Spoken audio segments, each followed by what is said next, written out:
Hello दोस्तों, आप सबका द ब्राइट लर्निंग हब में स्वागत है। हम यूपी ट्रिपल एस सी की एग्ज़ाम जिसमें जूनियर असिस्टेंट और स्टेनोग्राफर दोनों का सिलेबस सेम है, दोनों का प्रैक्टिस सेट आज हम प्रैक्टिस सेट नंबर 4 सॉल्व करेंगे। इससे पहले हम प्रैक्टिस सेट 1, 2, 3 सॉल्व कर चुके हैं। जिन लोगों ने अभी तक प्रैक्टिस सेट सॉल्व नहीं किया है उसकी प्लेलिस्ट डिस्क्रिप्शन में जाके उसको प्लेलिस्ट को फॉलो करके 1, 2, 3 का प्रैक्टिस कर सकते हैं। आज हम प्रैक्टिस सेट सॉल्व करेंगे। और हाँ, जिन लोगों ने अभी तक चैनल सब्सक्राइब नहीं किया है वो कृपया चैनल सब्सक्राइब जरूर करें, लाइक ज़रूर किया करें। तो शुरुआत करते हैं क्वेश्चन नंबर पहले से।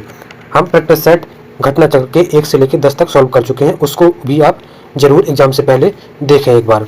लगभग 30 मिनट के आसपास की सभी क्लास हैं, लगभग 10 सेट हैं। 5 घंटे में आप पूरा टॉय सीरीज घटना चक्र को कवर कर सकते हैं। तो क्वेश्चन नंबर पहला देखते हैं। निम्नलिखित किन परिस्थितियों में अर्थशास्त्रीय पत्र लिखे जाते हैं? कौन सा कथन सत्य है? तो हम एक एक पाई स्टेटमेंट पढ़ते हैं। जब कार्य संपन्न होने में विलंब हो रहा हो, तो ये सही है। दूसरा, कार्य को शीघ्र संपन्न कराना हो, ये भी सही है। क्वेश्चन तीसरा नहीं, स्टेटमेंट तीसरा, जब पत्र पाने वाला अधिकारी उस कार्य की ओर ध्यान दे पाया हो, तो इसमें तीनों सही है। तो ऑप्शन डी। अच्छा, हम अर्थशास्त्र के पत्र के बारे में पहले ही पढ़ चुके हैं, फिर से एक बार कुछ पॉइंट देख लेते हैं कि यह एक कार्यालय से दूसरे कार्यालय नहीं लिखते, बल्कि एक अधिकारी से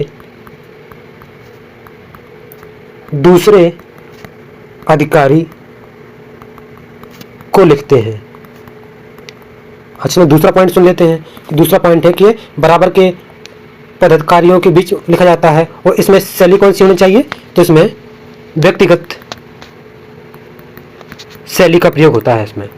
और इसमें अभिवादन में प्रिय श्री, मेरे प्रिय श्री, प्रिय महोदय जैसे शब्दों का प्रयोग होता है अर्थशास्त्र में। और भाषा शैली एक वचन उत्तम पुरुष में व्यक्तिगत मैत्री भाषा में अर्थशास्त्रीय पत्र होने चाहिए। क्वेश्चन नंबर दूसरा, मित व्यय पत्र के संबंध में इनमें से कौन सा कथन सत्य है?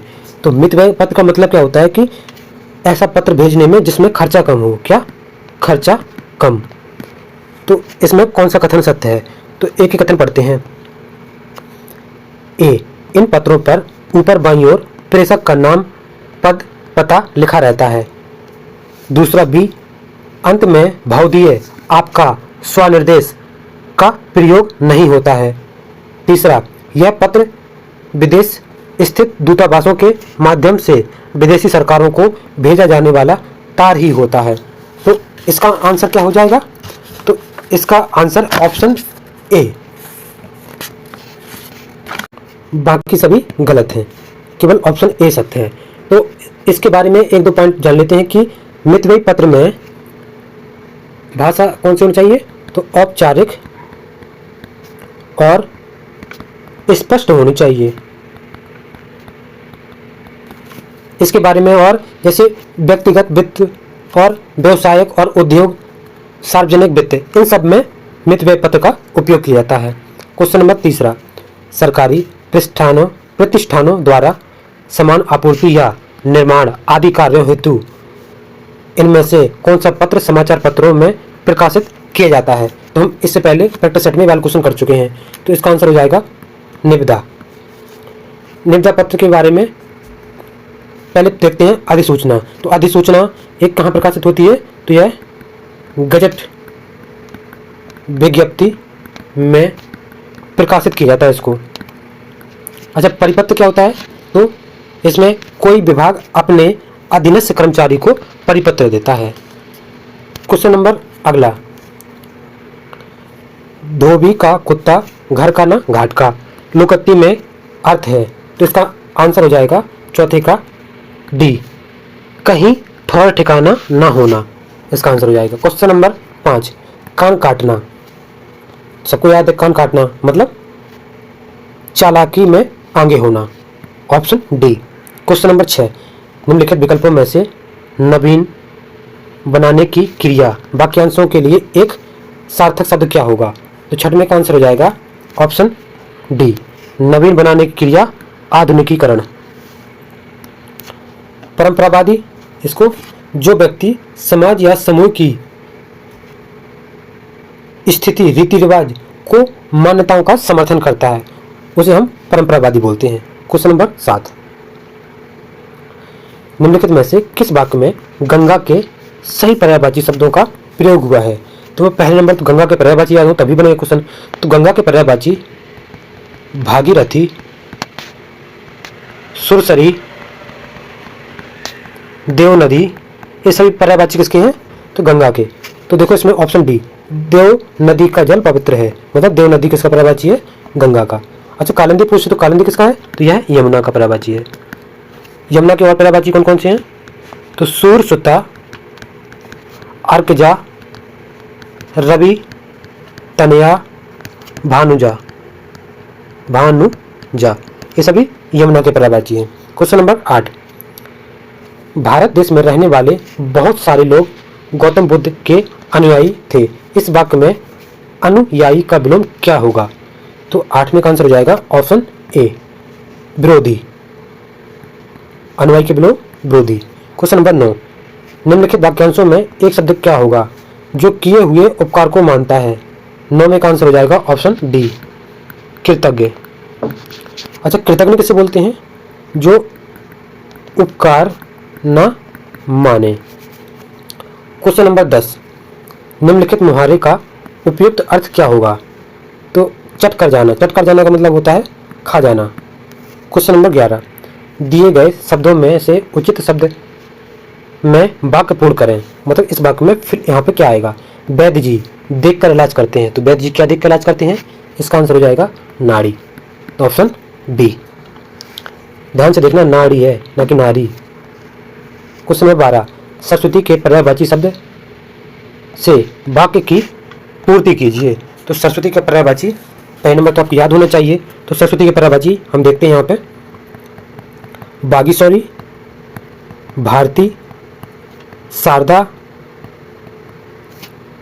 और वाणदेवी और वीणा पाणी, ये सभी किसके हैं? तो ये सरस्वती के हैं। तो इसका option A, Sharda. Question number 13, वह व्यक्ति जो विद्यार्थी को पढ़ाने का कार्य करता है। तो सार्थक के लिए सार्थक शब्द चुनिए, वाक्यांश के लिए सार्थक शब्द चुनिए। तो इसका आंसर हो जाएगा ऑप्शन बी, तो उसको शिक्षक बोलते हैं। क्वेश्चन नंबर 14, शिवाजी का वह मंदिर जंगल में बहुत दुर्गम स्थान पर है। वाक्य में दुर्गम शब्द का अर्थ क्या है? तो दुर्गम का अर्थ है जहां पहुंचना कठिन हो।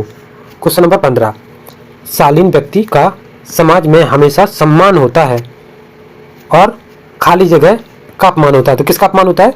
जो दृष्ट होता है, दृष्ट का अपमान होता है। तो ऑप्शन इसका 15 का ए। अच्छा सुकुमार का विलोम शब्द क्या होगा? उद्दंड या कठोर। वृद्धि के क्या हो जाएगा? तो युवा। और सौम्य का हो जाएगा उग्र।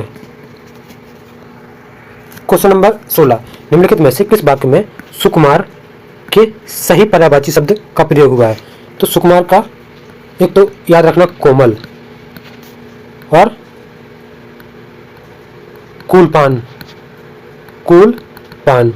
और नाजुक, ये सभी किसके हैं? सुकुमार के। तो इसका आंसर हो जाएगा 16 का option E. Question number 17, Sohan की व्यवहार अच्छी नहीं है। वाक्यांश में अशुद्धि। देखो पढ़ने से पता चल रहा है कि सोहन की, तो की किसके लिए आता है? मतलब महिला के लिए आता है। पुरुष के लिए का, सोहन का व्यवहार अच्छा नहीं है, ऑप्शन ए। 18, हमारे देश से आयात निर्यात काफी होता है। इस वाक्य में या इस वाक्य को शुद्ध करके लिखिए। तो इसका आंसर हो जाएगा 18 का ए, हमारे देश में आयात निर्यात काफी होता है। क्वेश्चन नंबर 19, निम्नलिखित विकल्पों में से आशा के परे वाक्यांश के लिए एक सार्थक शब्द क्या होगा? तो 19 का आंसर हो जाएगा ऑप्शन ए, आशातीत।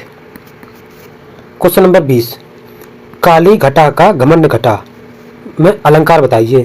तो 20 में का आंसर हो जाएगा ऑप्शन ए, यमक अलंकार। यमक अलंकार की परिभाषा होती है कि जब कोई शब्द एक से अधिक बार आए और हर बार अलग अर्थ दे तो वहाँ पे यमक अलंकार होता है। तो देखो जैसे यहाँ पे घटा 2 बार आया है, तो पहली वाली घटा का अर्थ है बादल या बदली, और दूसरे वाले घटा का अर्थ है कम होना या घटना। क्वेश्चन नंबर 21, साहित्य में रस का अर्थ होता है। तो इसका आंसर हो जाएगा 21 का ऑप्शन डी, साहित्य से मिलने वाली आनंद भूति।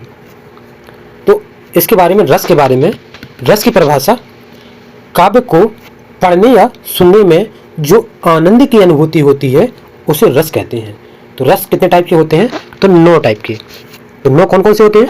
तो पहला है श्रृंगार रस, दूसरा हास्य रस, तीसरा करुण, चौथा रौद्र, पांचवा वीर, छठवां भयानक, सातवां बीभत्स,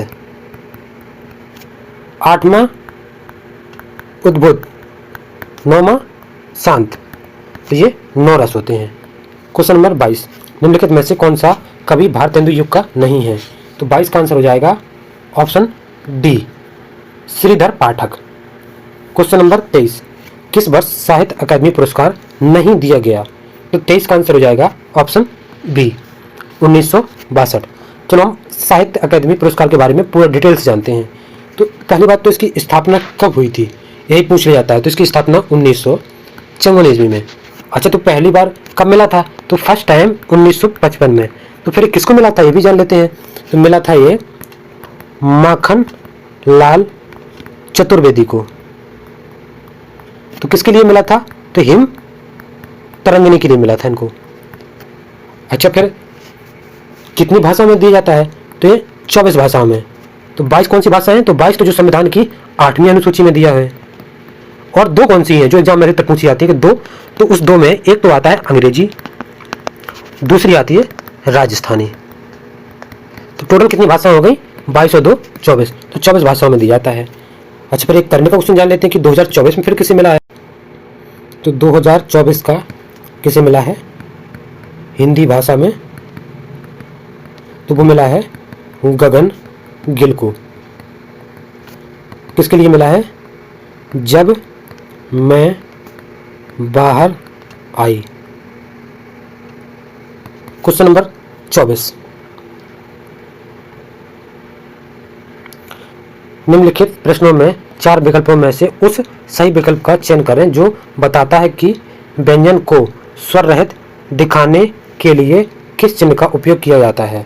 तो 24 का आंसर हो जाएगा ऑप्शन सी, हलंत का। क्वेश्चन नंबर 25, इनमें से किस चिन्ह का अर्थ आधा रुकना होता है? आधा रुकना का मतलब है अल्प या अर्धविराम। तो अर्धविराम ही होता है। आंसर ऑप्शन बी, अल्पविराम किसे बोलते हैं? जो सेंटेंस लिखते टाइम नीचे से 2 सेंटेंस के बीच में थोड़ा सा नीचे चिन्ह लगाते हैं, इसको बोलते हैं अल्पविराम। और इसको क्या बोलते हैं? इसको बोलते हैं पूर्ण विराम, और इसको विस्मयादि बोधक। तो इसका आंसर हो जाएगा, इसने पूछा था आधा विराम मतलब अर्धविराम, तो option B. Question number 26, Netaji ने कहा था तुम मुझे खून दो मैं तुम्हें आज़ादी दूंगा, इस वाक्य में कौन सा कारक चिन्ह लगा है? तो इसमें 26 का आंसर हो जाएगा ऑप्शन बी, अल्पविराम। अल्पविराम कैसा होता है? अभी पढ़ा था कि छोटा सा। प्रश्नवाचक चिन्ह सबको पता है। और पूर्ण विराम इस तरह। उद्धरण चिन्ह कल एग्जाम कल भी पूछा था प्रैक्टिस सेट 3 में, उद्धरण चिन्ह ये होता है। क्वेश्चन नंबर 27, निम्नलिखित प्रश्नों में 4 विकल्पों में से उस सही विकल्प का चयन कीजिए जो बताता है कि फणीश्वर नाथ रेणु द्वारा रचित उपन्यास कौन सा है। तो 27 का आंसर हो जाएगा ऑप्शन बी, मैला आंचल। इसमें मधुशाला किसके लिए है? तो मधुशाला में हरिवंश राय बच्चन। मुद्दा राक्षस विशाखा दत्त। मृगनयनी किसके लिए? तो वृंदावन लाल वर्मा। क्वेश्चन नंबर अगला, तुलसीदास जी द्वारा रचित प्रसिद्ध महाकाव्य का नाम क्या है? तो 28 का आंसर हो जाएगा ऑप्शन ई, क्योंकि इसमें नहीं है। तो रामचंद्र का और अखरावट किसकी है? तो ये केशव दास की। तुलसीदास द्वारा क्या थे? तो ये रामचरित मानस। अच्छा, फिर रामायण किसकी है? तो रामायण वाल्मीकि जी की। चंद्रसार किसकी है? तो रसखान की। क्वेश्चन नंबर अगला, तो क्वेश्चन नंबर अगले में आप इसको ध्यान से पढ़िए, 1 मिनट रोक कर, फिर इसके क्वेश्चन आप स्वयं कीजिए। तो इसका हम आंसर बताते हैं कि 29 का आंसर हो जाएगा ऑप्शन सी, और 30 का answer option B. Question number 31 यहाँ से सॉल्व करते हैं रीजनिंग। अभी जो लोग नए हैं वो चैनल को सब्सक्राइब करते जाएं। तो पढ़ते हैं, 7 सिर्फ में राहुल, राम, रमेश, सोहन, साहिल, अनिल और सोनू एक वृत्ताकार मेज के चारों ओर केंद्र की ओर मुख करके बैठे हैं, परंतु जरूरी नहीं कि वे इसी क्रम में बैठे हों। अनिल राम और सोनू दोनों का निकट पड़ोसी है। तो यहाँ बनाते हैं हम लोग। उसने क्या बोला है कि अनिल है जो राम और सोनू, तो यहाँ लिख लेते हैं अनिल किसका पड़ोसी है? राम और सोनू। ठीक है, अब आगे पढ़ते हैं। राम साहिल के बाईं ओर से दूसरे स्थान पर है। तो राम है ना साहिल का, राम साहिल के बाईं ओर से दूसरे स्थान पर है, तो यहां पर हो जाएगा साहिल।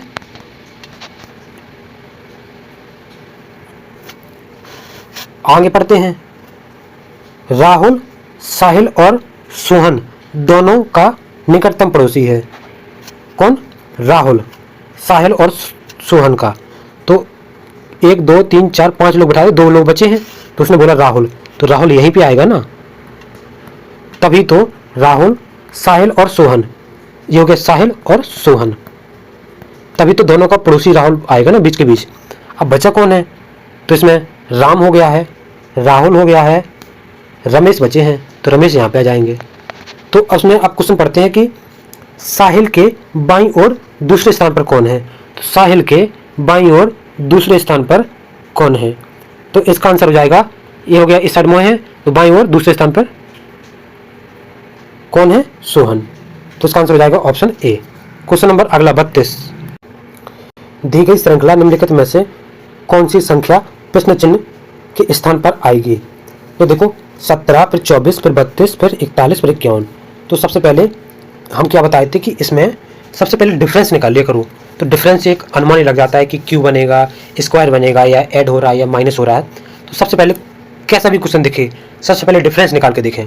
तो डिफरेंस देखें, इसमें 17 से 24 हुआ है तो कितना ऐड हुआ है? +7।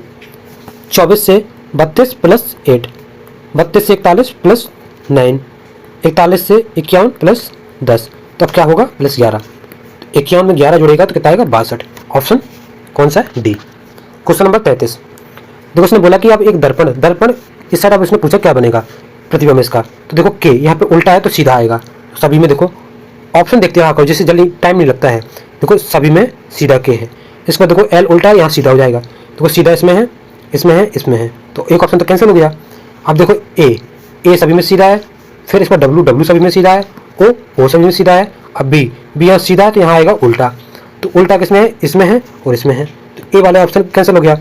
इसमें दोनों में उल्टा है, इसमें देखो नहीं, इसमें भी सीधा है, तो ऑप्शन यहीं पे ए इसका आंसर निकल आया, क्योंकि बी का यहाँ सीधा है तो यहाँ उल्टा आएगा बी, तो बी उल्टा इसी में है। क्वेश्चन नंबर 34, 8 मित्र अनिल, कमल, राम, संजय, आकाश, विवेक, राहुल और रामू एक वृत्ताकार मेज के चारों ओर केंद्र की ओर मुख करके बैठे हुए हैं, परंतु जरूरी नहीं कि वो इसी क्रम में बैठे हों।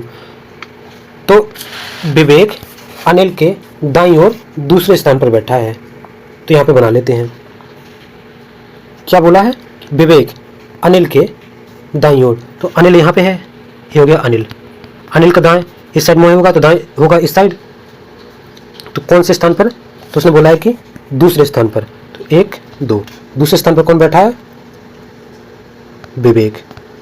अब आगे पढ़ते हैं, कमल अनिल के बाईं ओर से तीसरे स्थान पर बैठा है। जो कमल है वो अनिल के बाईं ओर, ये दाएं हो गया तो बाईं साइड होगा, तो 1 2 तीसरे स्थान पर कौन बैठा है, तो तीसरे बैठा है कमल, कमल हो गया।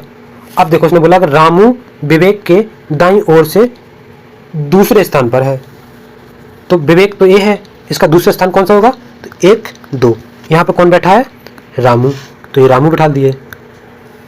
अब उसने आगे पढ़ते हैं कि रामू के दाईं ओर से दूसरे स्थान पर बैठा है।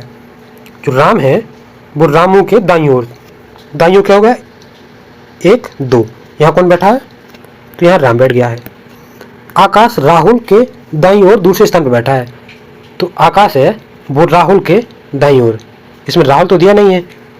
उसने फिर आगे दिया कि राहुल विवेक का निकटतम पड़ोसी नहीं है, तो विवेक ए है तो इसका निकटतम पड़ोसी कौन नहीं है, राहुल, तो यहाँ तो राहुल आएगा नहीं, यहाँ आएगा राहुल, तो ये दोनों स्थान राहुल के लिए नहीं है, तो राहुल पे बचा कहाँ पे, यहाँ पर।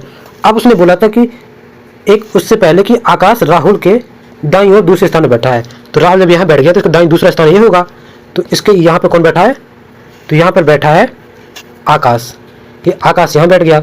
अब बचा कौन है, तो उसको भी बिठा लेते हैं, तो बचा है अब संजय, तो यहाँ संजय आ गया। अब देखो कोई भी क्वेश्चन पूछे, कितना भी 2 3 कोई भी क्वेश्चन पूछे, सब इससे आंसर निकाल सकते हैं। उसने बोला कि अनिल के बाईं ओर से दूसरे स्थान, तो अनिल कहाँ है, तो अनिल ए है, इसका बाईं होगा इस साइड क्लॉक वाइज, तो इसका बाईं राम, तो इसका आंसर हो जाएगा ऑप्शन सी। क्वेश्चन नंबर 35, उस विकल्प को चुनिए जो तीसरी संख्या से ठीक उसी तरह संबंधित है जिस तरह दूसरी संख्या पहली संख्या से। तो इसका आंसर हो जाएगा 67 से 336 कैसे बना होगा। सबसे पहले सोचते हैं, तो 67 × 5 + 1, 67 में 5 गुणा करेंगे तो आएगा 335 प्लस 1 जोड़ेंगे 336। इसी प्रकार इसमें आएगा कि 43 में 5 जोड़ें और 5 गुणा कर दें और 1 जोड़ें, 5 × 3 = 15 और 5 × 4 = 20 और 1 21 + 1 कितना जाएगा 216। क्वेश्चन नंबर अगला, के उत्तर की ओर 10 किलोमीटर चलता है, वहां से दक्षिण दिशा की ओर 6 किलोमीटर चलता है। कि क्या करता है कि उत्तर की ओर, उत्तर कहाँ है, ऊपर की ओर कितना चलता है, 10 किलोमीटर चल गया। अब उसने बोला कि वहां से दक्षिण की ओर, मतलब इसी पॉइंट से, कहाँ से बोला है, इसी पॉइंट से दक्षिण की ओर 6 किलोमीटर, या पूरी 10 है तो 6 यहाँ कहीं होगा, ये 6 होगा इतना। इसके बाद बोला है कि इसके बाद 3 किलोमीटर पूरब की ओर, तो यहाँ से चला गया 3 किलोमीटर पूरब की ओर। उसने पूछा क्वेश्चन में कि अपने आरंभ स्थल, जी उसका आरंभ स्थल था यहाँ पे, आरंभ स्थल से यहाँ की दूरी पूछी है, तो इसको सही से बना लेते हैं। इस तरह पूछा उसने, ये कितना दिया 3, तो ये 6 10 पूरा 10 था, ये 10 में से 6 चला गया तो बचा कितना 4। उसने पूछा ये बार डिस्टेंस पूछी है, तो देखो पाइथागोरस प्रमेय से ये 90 डिग्री घूम रहा है, तो 4 का स्क्वायर प्लस 3 का स्क्वायर √ 4 × 4 = 16, 3 × 3 = 9, √ 25, 25 का 5, तो इसका 5 किलोमीटर। तो 5 किलोमीटर कहाँ, ये कौन सी दिशा है, यहाँ से इस दिशा से, तो ये उत्तर पूर्व है, तो ऑप्शन बी। क्वेश्चन नंबर 37, सभी बाइक साइकिल हैं, तो ये बना लिया बाइक, ये साइकिल है, कुछ साइकिल टब है, ये टब हो गया। तो अब इसमें देखिए सभी टब बाइक हैं, तो सभी टब बाइक कैसे हो सकते हैं, ये तो गलत हो गया।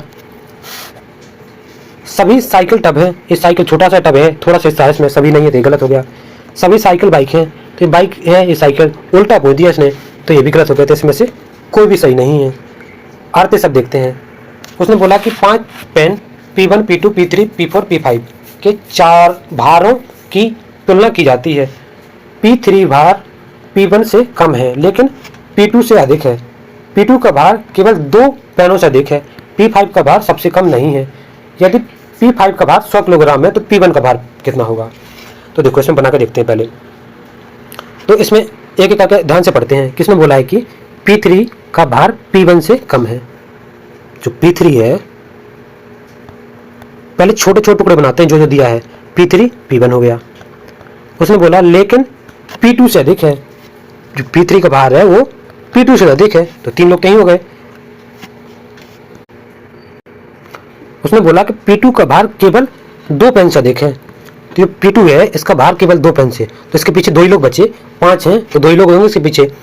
उसने बोला कि P5 का भार सबसे कम नहीं है। अगर P5 का भार सबसे कम नहीं है तो P5 तो फिर यहाँ आना चाहिए। अब बचा कौन है? P4।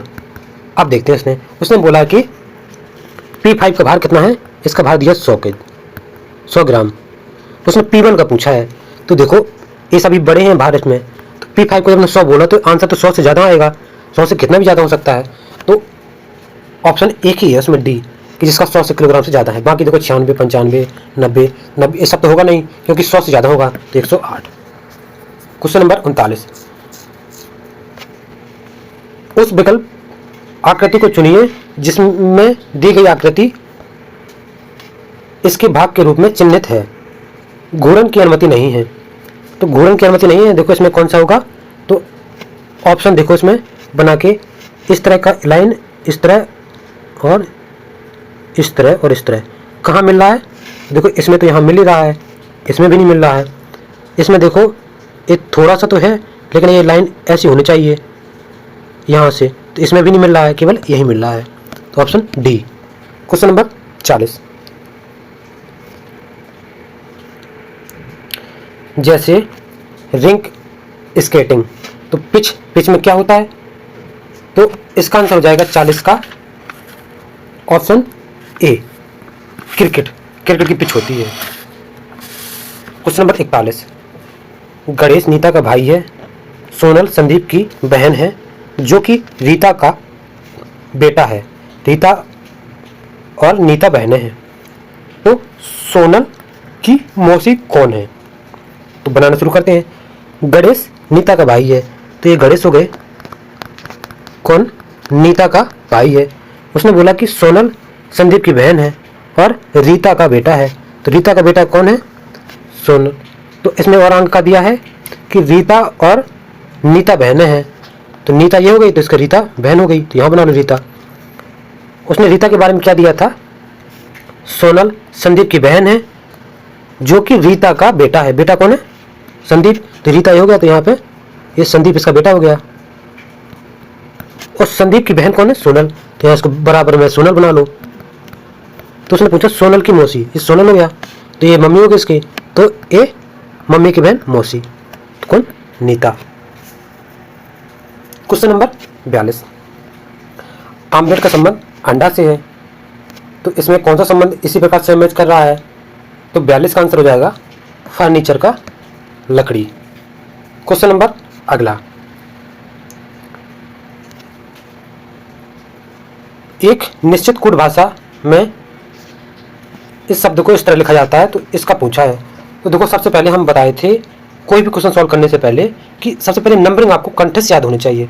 तुरंत जैसे कोई भी संख्या तुरंत लिख लो, जैसे P16, I9, E5, C3, E5, S19। इसी प्रकार से P16, K11, B2, C3, G7, P16, इसी तरह याद होने चाहिए। अब इसमें देखते हैं कि क्या घट रहा क्या बढ़ रहा है, तो बारी बारी से देखते हैं।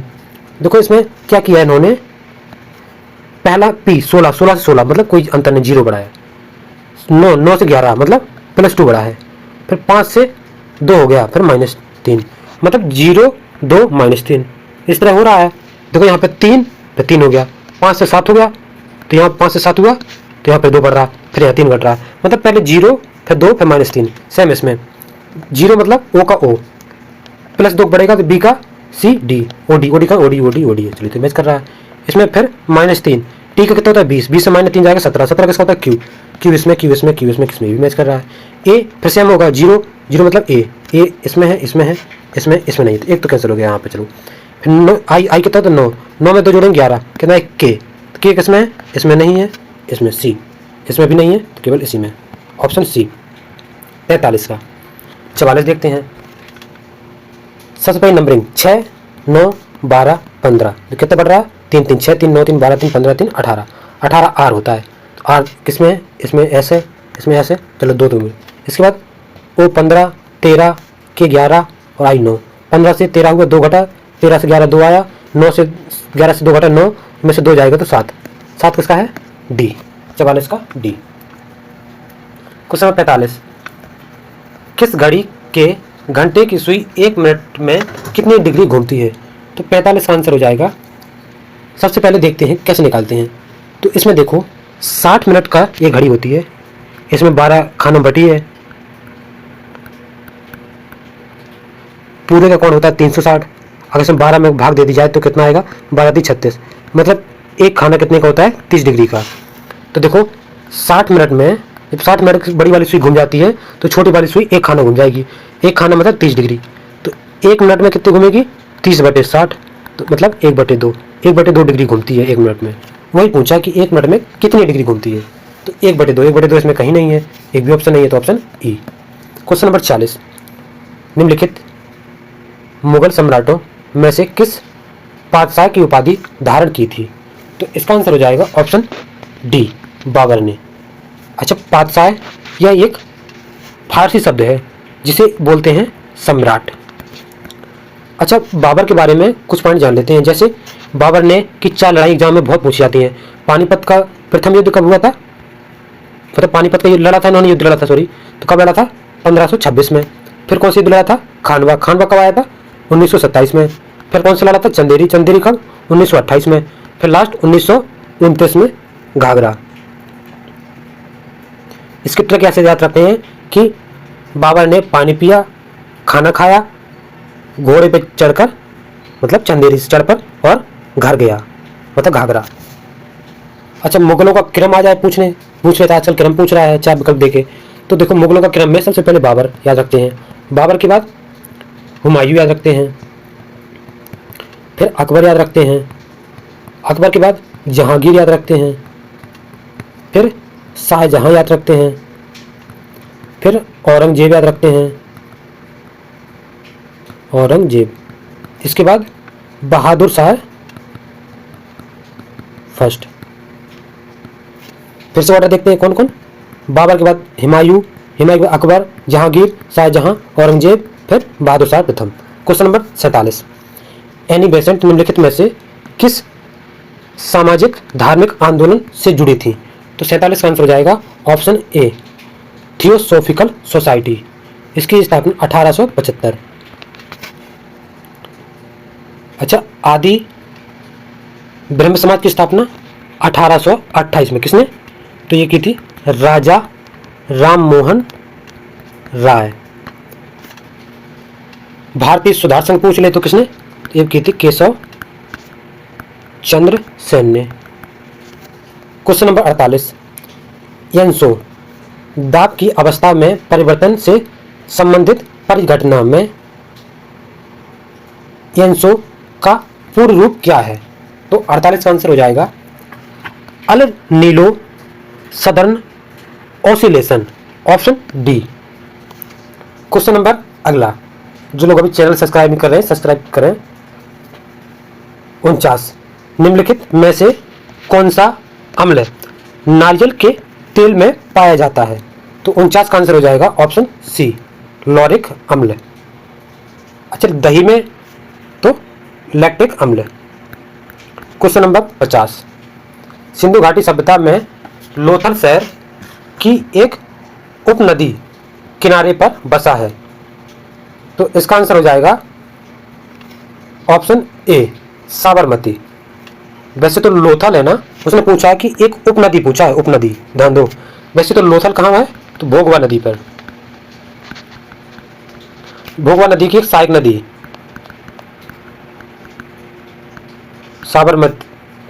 साबरमती की सहायक नदी है, इसका आंसर साबरमती। क्वेश्चन नंबर 51, अच्छा इसमें 2 नदियां देख लेते हैं। जैसे कृष्णा नदी तो कहाँ से, महाराष्ट्र से निकलती है। नर्मदा काफ़ी ज़्यादा पूछी जाती है, तो ये एमपी के अमर कंटक पहाड़ी से। और पेरियार ये कहाँ पे बहती है, तो केरल, इसको केरल की जीवन रेखा ही बोलते हैं पेरियार नदी को। क्वेश्चन नंबर 51, मोहिनीअट्टम किस राज्य का शास्त्रीय नृत्य है? तो इसका आंसर हो जाएगा 51 का ऑप्शन ए, केरल का। तमिलनाडु में कौन सा है, तो भरतनाट्यम। उड़ीसा का उड़ीसी और चलो आगे देखते हैं। क्वेश्चन नंबर 52, निम्नलिखित में से भारत के किस राज्य में छठ पूजा का त्यौहार मुख्य रूप से मनाया जाता है? तो 52 का आंसर हो जाएगा बिहार। तो जो छठ पूजा होती है ये सूर्य देव की पूजा करते हैं यहाँ पे। गुजरात में एक दो याद रखते हैं त्यौहार, कौन कौन सा? एक जो एग्जाम में आता है उत्तरायण, कहाँ पे? गुजरात। और नवरात्रि, ये दोनों गुजरात की याद रखो। राजस्थान में ऊंट महोत्सव और पुष्कर मेला भी यहीं लगता है। आंध्र प्रदेश में पोंगल, उगादी, बोनालू, ये सभी कहाँ के हैं? आंध्र प्रदेश के। इसका आंसर था ऑप्शन सी। सर्वाधिक व्यक्तिगत ओलंपिक स्वर्ण पदक जीते, किसने जीते हैं? तो इसका आंसर हो जाएगा 53 का माइकल फेल्प्स। क्वेश्चन नंबर 54, निम्नलिखित में से कौन सा भारतीय संविधान के अंतर्गत वर्णिक मौलिक कर्तव्य है? तो 54 का आंसर हो जाएगा ऑप्शन ए, देश की रक्षा करना। अच्छा, मौलिक कर्तव्य के बारे में थोड़ा कहाँ से? 42 में अमेंडमेंट एक्ट 1976। कितने मौलिक कर्तव्य? 11। क्वेश्चन नंबर अगला 55, भाखड़ा नागल बांध निम्नलिखित में से किस नदी पर बना है? तो इसका आंसर हो जाएगा 55 का सतलज नदी पर बना है। सतलज नदी ऑप्शन में नहीं है तो option E. Question number 56, Thomas cup निम्नलिखित में से किस खेल से संबंधित है? तो इसका आंसर हो जाएगा 56 का ऑप्शन सी, बैडमिंटन से संबंधित है। थॉमस कप काफी बार एग्जाम में पूछा गया। 57, निम्नलिखित या निश्चित दिशा में महासागरीय सतह पर नियमित रूप से बहने वाली जल धाराएं कहलाती हैं। तो इसको क्या बोलते हैं? महासागरीय जल धाराएं जो नियमित रूप से बहती हैं। क्वेश्चन नंबर 58, हाल ही में नाइटहुड की उपाधि इनमें से किसे सम्मानित किया गया? तो 58 का आंसर हो जाएगा किसे? ऑप्शन ए, सुनील भारतीय मित्तल। क्वेश्चन नंबर 59, निम्नलिखित में से किस गुप्त शासक ने नालंदा विश्वविद्यालय की शुरुआत की थी? तो 59 का आंसर हो जाएगा कुमार गुप्त। क्वेश्चन नंबर 60, जनन की वह प्रक्रिया जिसमें केवल एक ही जीव भाग लेता है कहलाता है? तो इसका आंसर हो जाएगा अलैंगिक जनन। क्वेश्चन नंबर 61, भारतीय संविधान का निम्नलिखित में से कौन सा अनुच्छेद कार्यपालिका से न्यायपालिका को पृथक या पृथककरण से संबंधित है? 61 का आंसर हो जाएगा ऑप्शन डी, अनुच्छेद 50। अच्छा, अनुच्छेद 44 में क्या है? तो समान नागरिक संहिता। आर्टिकल 46 में क्या है? SC, ST और कमजोर वर्ग या वर्गों को शैक्षिक और आर्थिक सहायता। आर्टिकल 40 में क्या है? तो राज्य में ग्राम पंचायत गठन। क्वेश्चन नंबर 62, वह न्यूनतम ताप जिस पर कोई पदार्थ जलने लगता है उस पदार्थ को क्या कहते हैं? तो 62 का आंसर हो जाएगा ऑप्शन बी, ज्वलन ताप। क्वेश्चन नंबर 63, रायसीना संवाद 2024 के संदर्भ में निम्नलिखित कथनों में से कौन सा कथन सत्य है? तो एक ही कथन पढ़ते हैं। यह 9वां रायसीना संवाद था जिसका आयोजन नई दिल्ली में किया गया था। तो ये सही है कथन। अगला कथन क्या है? इस संस्करण का विषय चतुरंगा संघर्ष, प्रतियोगिता, सहयोग और निर्माण था। तो ये भी सही है। ग्रीस के प्रधानमंत्री किरियोकोस मित्सोताकिस उद्घाटन सत्र के मुख्य अतिथि के रूप में शामिल हुए थे। तो इसमें ये भी सही है। तो ऑप्शन डी, तीनों सही है। जापान जैसे देशों में खाली जगह जन्म दर जनसंख्या पिरामिड आधार पर बनती है। तो 64 का आंसर हो जाएगा ऑप्शन बी। तो जापान देशों में निम्न जन्म दर जनसंख्या पिरामिड का आधार पर सकरा बनती है। क्वेश्चन नंबर 65, निम्नलिखित में से किस फसल को सुनहरा रेशा या गोल्डन फाइबर के रूप में जाना जाता है? तो 65 का आंसर हो जाएगा ऑप्शन बी, पटसन। क्वेश्चन नंबर अगला, निम्नलिखित में से कौन सा कीबोर्ड शॉर्टकट एमएस वर्ड में फाइंड और रिप्लेस डायलॉग बॉक्स खोलते हैं? देखो कल क्वेश्चन सेम क्वेश्चन उसमें जो ऑप्शन दिया था उसमें फाइंड एंड रिप्लेस के बारे में कल बताया था, इसलिए आप एक भी प्रैक्टिस सेट मिक्स मत कीजिए, डेली प्रैक्टिस सेट सॉल्व कीजिए। और अपने जैसे अगली बार जो सेट में क्वेश्चन आए तो यहाँ के जो ऑप्शन में बताया है वो अगले में क्या पता क्वेश्चन मिल जाए, तो जिससे आपका रिवीजन हो जाए और उस क्वेश्चन में अच्छी पकड़ बन जाए, जिससे अगर क्वेश्चन आए तो आप उसको सॉल्व कर सकें। तो 66 का इसका आंसर हो जाएगा Ctrl+H, find and replace. Question number 67, internet के संबंध में FTP का पूर्ण रूप क्या है? तो इसका आंसर हो जाएगा फाइल ट्रांसफर प्रोटोकॉल। अगला क्वेश्चन 68, निम्नलिखित MS एक्सेल फॉर्मूला का परिणाम क्या होगा? तो देखो इसमें पूछा सम, सबसे पहले इसको सॉल्व करते हैं। तो देखो इसमें 8/4, इसको सॉल्व करेंगे कितना आएगा 2, 2 में फिर 2 का भाग देंगे तो यहाँ 1 आ गया। और इसके बाद क्या है 1 - 2/2, 2 में से 2 जाएगा 1, 1 में से 1 तो यहाँ 0, तो क्या है कोष्टक में 1, 0, तो इसका आंसर सम पूछा है तो 1 आएगा, 1 + 0 1, तो इसका 68 का आंसर हो जाएगा option C. MS excel worksheet में निम्नलिखित घटकों में से कौन सा चयनित सेल के कंटेंट को प्रदर्शित करता है? तो इसका आंसर हो जाएगा फॉर्मूला बार। फॉर्मूला बार में चयनित टेक्स्टों के कंटेंट प्रदर्शित होते हैं। क्वेश्चन नंबर 70, निम्नलिखित में से कौन MS वर्ड में कट या कॉपी किए गए टेक्स्ट को संग्रहित करता है? तो 70 का आंसर हो जाएगा क्लिपबोर्ड। क्वेश्चन नंबर 71, जब आप MS एक्सेल सेल में कोई मान दर्ज करते हैं और शिफ्ट इंटर की दबाते हैं तो क्या होता है? 71 का आंसर आएगा कर्सर ऊपर सेल में चला जाएगा। किससे? शिफ्ट के साथ हम इंटर दबाते हैं तो कर्सर सेल ऊपर की ओर चला जाता है। 72, MS वर्ड की एक टेबल में न्यूनतम कॉलम्स कितने हो सकते हैं? तो 72 का आंसर हो जाएगा ऑप्शन ए 1। क्वेश्चन नंबर 73, सभी एक्सेस फंक्शन फार्मूलाज टैब के तहत में संग्रहित किए जाते हैं। तो 73 का आंसर हो जाएगा फंक्शन लाइब्रेरी में। क्वेश्चन नंबर 74, उच्च गति का इंटरनेट एक्सेस प्रदान करता है। तो कौन प्रदान करता है 74 का? ऑप्शन सी ब्रॉडबैंड क्या करता है? उच्च गति का इंटरनेट एक्सेस प्रदान करता है। ऑप्शन सी आंसर था। 75 का, निम्नलिखित में से कौन सा कथन असत्य पूछा है?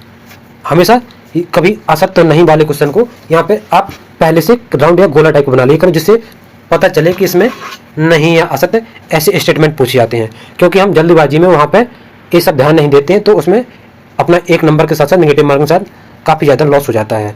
तो 75 का इसमें असत्य पूछा है। तो पहला पढ़ते हैं, MS वर्ड में एक टेबल में केवल एक सेल हो सकता है। तो ये तो सही है। MS वर्ड में टेक्स्ट का फॉन्ट 8 से कम नहीं हो सकता है, ये गलत है। तो असत्य पूछा था तो इसका ऑप्शन सी केवल 2 हो सकते हैं। अच्छा फिर कितना हो सकता है? तो 1 से 1638 फॉन्ट साइज कर सकते हैं मिनिमम, तो ये मैक्सिमम। एक कल के प्रैक्टिस सेट में भी ये चीज़ बताए थे। क्वेश्चन नंबर अगला 76, निम्नलिखित में से किसमें एक ईमेल एड्रेस का दूसरा भाग शामिल होता है? तो 76 का दूसरा भाग ये प्रैक्टिस सेट 1 में आया था कि ईमेल के बारे में वहाँ डिटेल से बताया गया था। तो ईमेल में पहले होता है यूजर नेम, फिर @ लिख गया, तो यहाँ पे जो लिखा जाता है इसको बोलते हैं डोमेन नेम। तो इसका option B. Question number 77, MS excel में निम्नलिखित में से कौन सा फंक्शन किसी रेंज के भीतर किसी दी गई शर्त को पूरा करने वाले सेल्स की संख्या को गणना करता है? तो 77 का आंसर हो जाएगा ऑप्शन ए काउंटिफ। अच्छा काउंटर इसको मतलब क्या है? तो किसी मतलब किसी भी प्रकार के मान वाले, मतलब किसी भी संख्या के मान वाले को एक काउंट करता है। और ए क्या करता है, जो काउंट इफ होता है, जो किसी भी श्रेणी में उन सेलों के लिए मतलब ये गिनती कर देता है, किसी भी श्रेणी गिनती, और ये केवल नंबरिंग को गिनती करता है। क्वेश्चन नंबर 78, MS वर्ड 2007 में इंसर्ट टैब के टेबल मेनू में निम्नलिखित में से कौन सा विकल्प सत्य नहीं है? तो इसका आंसर हो जाएगा 78 का रिमूव हेडर।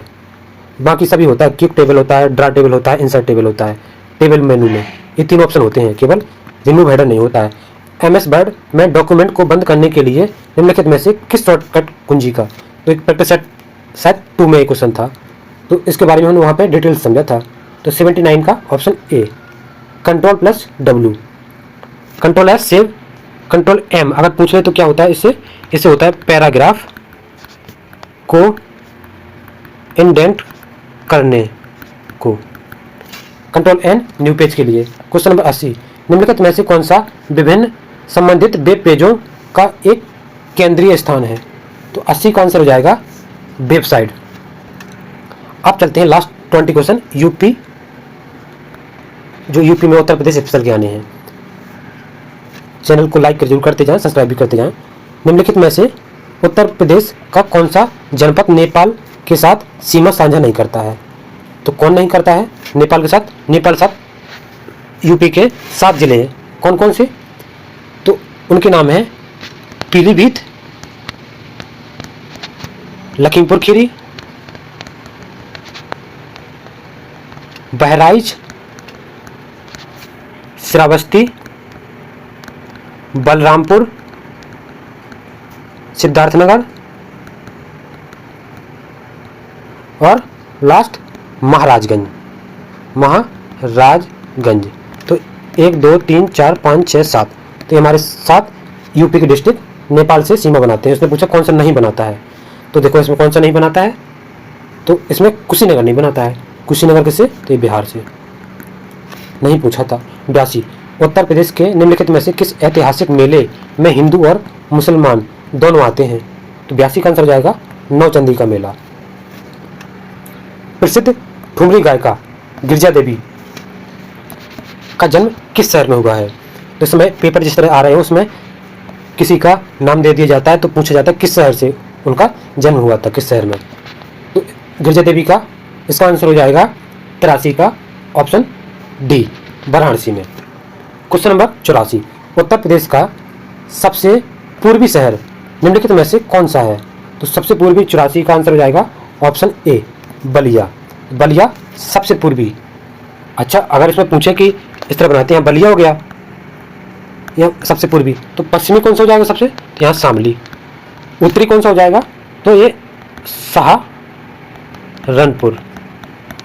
और दक्षिणी तो ये हो जाएगा सोनभद्र। क्वेश्चन 85, उत्तर प्रदेश में कितने मुख्य कृषि जलवायु क्षेत्र हैं? कितने हैं? Option A 9। क्वेश्चन नंबर अगला, भारत के समस्त राज्यों के क्षेत्रफल अनुसार उत्तर प्रदेश का क्या स्थान है? तो उत्तर प्रदेश का 4था स्थान है। क्वेश्चन नंबर 87, उत्तर प्रदेश में निम्नलिखित में से किस स्थान पर एक नाभिकीय ऊर्जा परियोजना स्थित है? तो 87 का आंसर हो जाएगा option C, Nanaura. Question number 88, निम्नलिखित में से कौन सा एक सम्मिलित नहीं है? तो 88 का आंसर हो जाएगा ऑप्शन सी, कर्मा मथुरा से नहीं है संबंधित। कहाँ से फिर? मिर्जापुर, सोनभद्र, इस एरिया से है। बाकी देवा, बाराबंकी सही है। आला तो सबको पता है कि 2-3 बार, कई बार पेपर में, लगभग 4 से 5 पेपरों में आला के बारे में आ चुका है। कहाँ? महोबा, बुंदेलखंड, ये सही है। कजरी, मिर्जापुर, ये सही है। उसने पूछा था सम्मिलित नहीं है, तो option C, Karma. Question number 89, Uttar Pradesh कृषि अनुसंधान परिषद निम्नलिखित में से किस स्थान पर है? तो 89 का आंसर हो जाएगा ऑप्शन ए, लखनऊ। 90, निम्नलिखित में से कौन एक सही सम्मिलित नहीं है? तो 90 का आंसर हो जाएगा ऑप्शन बी, देवा शरीफ, जौनपुर में नहीं, जबकि यह कहाँ पर है? वाराबंकी। बटेश्वर मेला कई बार आ चुका है, आगरा में। संकिया, फर्रुखाबाद, बिठूर कानपुर। 91 उत्तर प्रदेश में सबसे पुराना विश्वविद्यालय, ये भी 2-3 बार क्वेश्चन आ चुका है, कौन सा? इलाहाबाद विश्वविद्यालय। तो इसकी स्थापना कब हुई थी? इसकी स्थापना हुई थी 1887 में। अच्छा, एक क्वेश्चन आप लोग कमेंट में बताइए कि बनारस हिंदू विश्वविद्यालय की स्थापना कब हुई थी? ये आप लोग तो बताइए इसका। और बाकी हम बताते हैं, चौधरी चरण सिंह विश्वविद्यालय कहाँ पर? मेरठ में स्थापना 1965 में। लखनऊ विश्वविद्यालय 1921 में। क्वेश्चन नंबर अगला 92, doctor Ambedkar institute of technology of handicapped अब स्थित है। तो 92 का आंसर हो जाएगा कहाँ? कानपुर में। क्वेश्चन नंबर 93, उत्तर प्रदेश का एकमात्र मुक्त विश्वविद्यालय अब स्थित है। तो 93 का आंसर हो जाएगा कहाँ पे? प्रयागराज में। उसका नाम क्या है? तो राजासी टंडन मुक्त विश्वविद्यालय। स्थापना कब हुई थी? तो 1999 में। क्वेश्चन नंबर 94, हर्बर्ट रिसले के अनुसार उत्तर प्रदेश निवास क्षेत्र है। तो 94 का आंसर हो जाएगा आर द्रविड़ियन का ऑप्शन बी। 95, उत्तर प्रदेश में तांबा पाया जाता है। तो तांबा उत्तर प्रदेश में कहाँ पाया जाता है? तो ललितपुर में। क्वेश्चन नंबर अगला, निम्नलिखित में से कौन सही सम्मिलित नहीं है? तो गंगा वाराणसी में सही है, गोमती सुल्तानपुर में सही है, ये गोरखपुर कई बार पूछ चुका है। तो कहाँ पर है? कोसी में नहीं, क्योंकि राप्ती। सरयू अयोध्या सही है। 97, हरिश्चंद्र अनुसंधान संस्थान निम्नलिखित में से स्थित है, कहाँ पर है? तो 97 का आंसर हो जाएगा प्रयागराज में है। तो प्रयागराज तो ऑप्शन में है नहीं है, तो ऑप्शन ई। 98, गीता शोध संस्थान कहाँ स्थित है? 98 का आंसर हो जाएगा option C, sorry option D. कहाँ पर? मथुरा में। क्वेश्चन नंबर 99, लखनऊ जिले की सीमा निम्नलिखित में से किस जिले से स्पर्श नहीं करती है? तो कौन कौन से? लखनऊ इसमें इसमें नहीं काट दीजिए, स्पर्श करती है, क्योंकि लखनऊ से स्पर्श कौन कौन करती है? तो सीतापुर करती है, और बाराबंकी, और रायबरेली, और उन्नाव, और हरदोई। तो इसका आंसर ऑप्शन सी, हरदोई से। क्वेश्चन नंबर 100 लास्ट का, उत्तर प्रदेश सरकार की आय का सबसे बड़ा भाग आता है, कहाँ से आता है? व्यापार कर से। तो यहाँ पर हमारा आज प्रैक्टिस सेट नंबर 4 कंप्लीट होता है। तो जिन लोगों ने अभी चैनल सब्सक्राइब नहीं किया है, प्लीज़ सब्सक्राइब करें और अपने दोस्तों को शेयर करें और लाइक ज़रूर करें।